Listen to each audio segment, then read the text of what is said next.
Marcelo, eu sou cirurgião oncológico. Eu resolvi fazer esse vídeo porque, assim como você, a minha preocupação na alta precócia do paciente.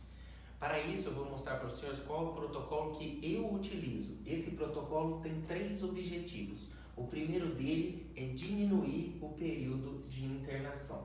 O segundo é diminuir a morbidade cirúrgica e, como consequência, aumentar a recuperação pós-operatória.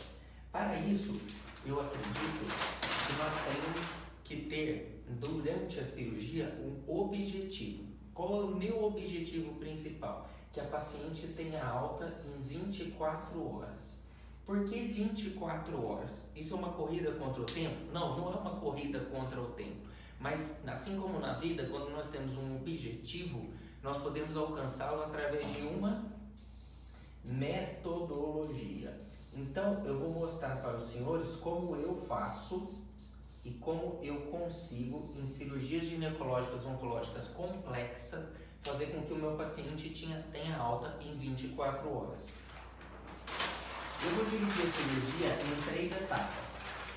O pré-operatório, assim que ela internar, ou 2 dias antes. O intraoperatório, o momento da cirurgia, e o pós-operatório. Tudo isso é baseado num protocolo que eu não sei se os senhores conhecem, que chama o protocolo ERAS. Depois eu vou compartilhar nas redes sociais um pouco desse protocolo, para quem não conhece ficar um pouco mais familiarizado com isso. Mas qual é a minha preocupação e o que eu faço? Eu preocupo com a dieta do paciente 48 horas antes da cirurgia. Então a gente faz uma dieta leve, sem resíduos, para que o paciente não chegue para a cirurgia com uma vontade grande, logo após o procedimento, em evacuar ou ficar com o intestino distendido, que vai facilitar a nossa cirurgia. O objetivo nosso é um jejum não prolongado. Para isso,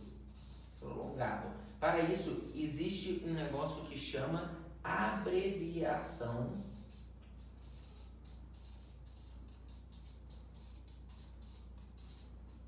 do jejum pré-operatório. Então, a paciente ela pode ingerir líquidos claros até 2 horas antes da cirurgia. Isso otimiza a analgesia, a anestesia do paciente. Uma outra coisa que eu me preocupo são com as medicações pré-anestésicas.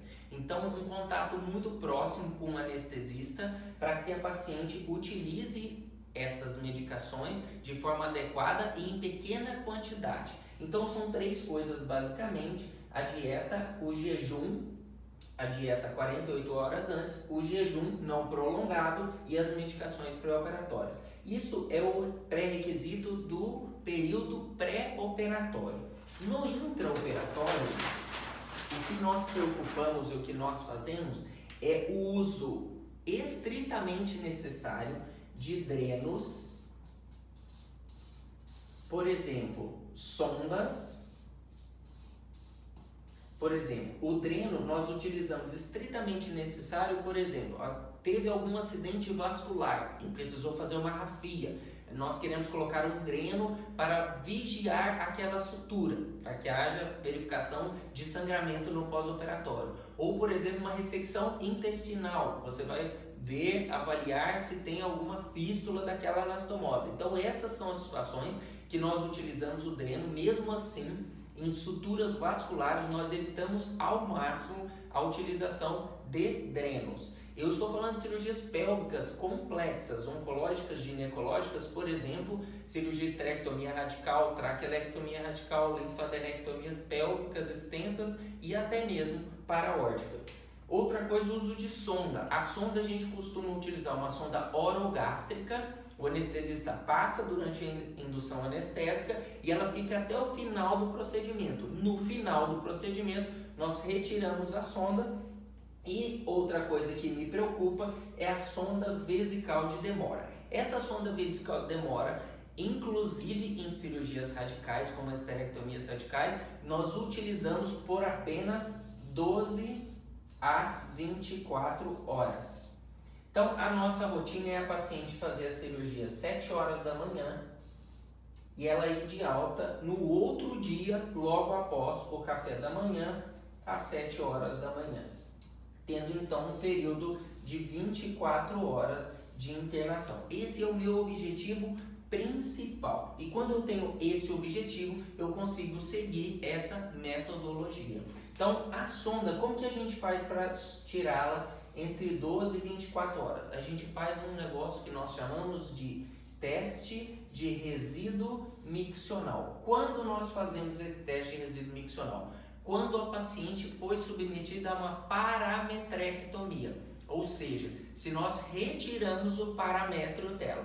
Se não houve dissecção de paramétrio, por exemplo, esterectomia simples para tumores de endométrio ou para qualquer outro tipo de patologia que nós não mexemos no paramétrio, nós não fazemos o teste de resíduo miccional. Como ele funciona?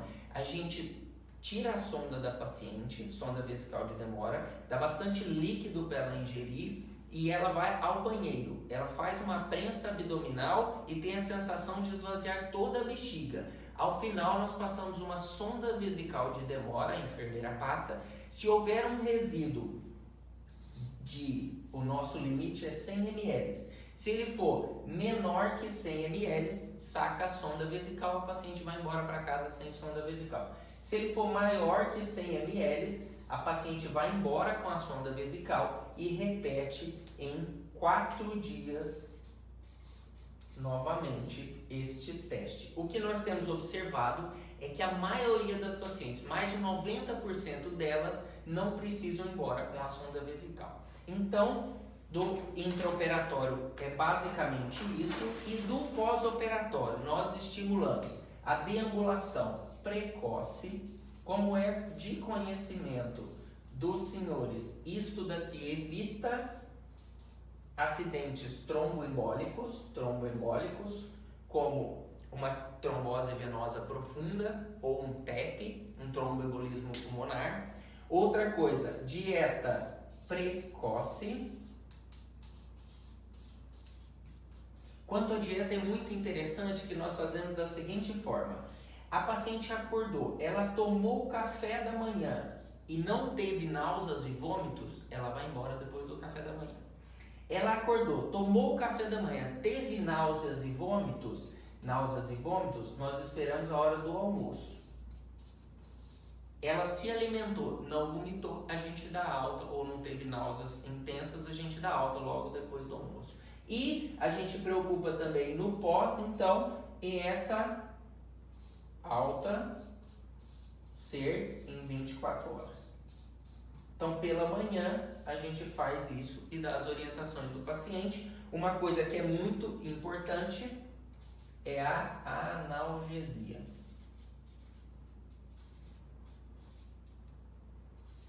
Então, vocês perguntaram para mim, toda paciente sua vai embora em 24 horas? Mais de 90% das pacientes vão. Mas qual é a preocupação? É claro, paciente com ressecções intestinais, paciente com grandes incisões, isso é extremamente difícil você conseguir que a paciente vá embora em 24 horas. Nós estamos falando aqui de cirurgias pélvicas complexas, principalmente as minimamente invasivas. Mas o que eu acredito e o que eu gostaria que os senhores tivessem em mente, se comigo funciona, com você também pode funcionar. Então, o objetivo são as cirurgias minimamente invasivas, nós ficarmos atentos às orientações da cirurgia no pré, ou seja, até 48 horas antes, intra e pós-operatório. Os senhores viram aqui que cada uma dessas etapas existem itens e só todo esse protocolo só dá certo porque nós utilizamos o que eu chamo de uma metodologia. Então, eu acredito que esse é o segredo do sucesso e espero que os senhores consigam também dar alta para o paciente em 24 horas.